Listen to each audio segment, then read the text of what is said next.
Alors Florence Leblanc, native de quel coin? De Saint-Antoine-de-Tilly, dans le Binière. Puis qu'est-ce qui t'a amené dans le domaine des arts? Ah, ben c'est une longue progression.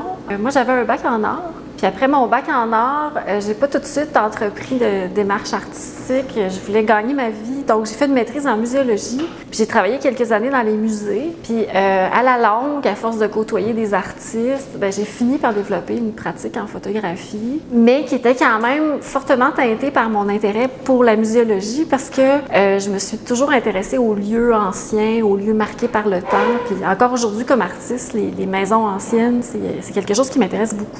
La signature de tes œuvres, est-ce que ça s'est présenté spontanément ou ça a été une démarche sur quelques temps? Ah, c'est une longue démarche. C'est une longue démarche. Au départ, j'ai commencé par photographier les lieux qui attiraient mon attention, plus particulièrement. Puis au départ, c'était des photographies standards. Progressivement, j'ai développé une pratique en collage. Donc, je me suis mise à photographier les lieux qui m'intéressaient morceau par morceau. Puis après ça, à imprimer les images, puis à les restituer à la main pour donner lieu à des collages. Puis c'est comme ça, dans le fond, que j'ai développé ma démarche en création, en intégrant le collage et la photographie. Puis ce qu'on retrouve derrière toi, est-ce que tu as l'idée finale avant même de le commencer ou ça se dessine?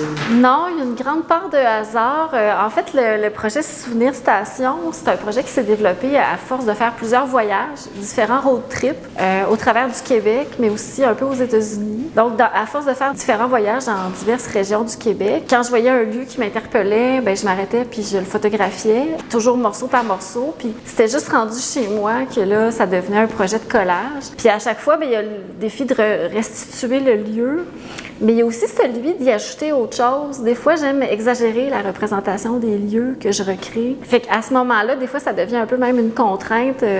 Des fois, si je décide que le toit est plus haut que d'habitude, bien là, ça devient un défi comme est-ce que je vais réussir à la main avec mon collage à me rendre jusqu'à ce défi-là.